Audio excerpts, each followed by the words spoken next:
En descendant dans la cave oubliée de mon grand-père, je n'imaginais pas que je découvrirais le secret qui changerait à jamais ma perception de ma famille. L'air était lourd de poussière et de mystère, et la lumière vacillante de ma lampe torche révélait des ombres dansantes sur les murs de pierre. C'est là que je suis tombé sur un vieux journal, ses pages jaunies par le temps. En l'ouvrant, un frisson glacé parcourut mon échine alors que je lisais les mots de mon grand-père, dévoilant un secret qu'il avait juré de protéger jusqu'à sa tombe. Le journal racontait comment, des décennies auparavant, il avait découvert une série de tunnels cachés derrière les murs de la cave. Poussé par une curiosité insatiable, il avait exploré ces passages sombres et tortueux, découvrant des inscriptions étranges et des dessins rudimentaires qui semblaient prédater notre civilisation. Mais ce qui le terrifia le plus, c'était la présence d'une porte massive, scellée par des chaînes rouillées et des symboles qu'il ne parvenait pas à comprendre. Selon ses écrits, il avait senti que quelque chose d'ancien et de maléfique reposait derrière cette porte, quelque chose qui ne devait jamais être libéré.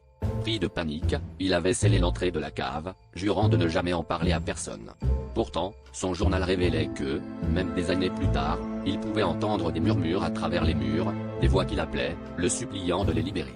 Ces murmures le hantaient jusqu'à ses derniers jours, et il avait fini par croire qu'ils étaient la cause de sa santé déclinante. Alors que je refermais le journal, un bruit sourd résonna dans la cave, interrompant mes pensées. La poussière se souleva autour de moi, et les murs semblèrent vibrer d'une énergie sinistre. Je réalisais avec horreur que les murmures que mon grand-père avait décrits n'étaient pas seulement le fruit de son imagination. Ils étaient bien réels, et ils semblaient s'intensifier, me suppliant, moi aussi, de les libérer. Terrifié, je me précipitais vers l'escalier, me promettant de ne jamais revenir, mais avec la sinistre certitude que le secret de mon grand-père était loin d'être enterré.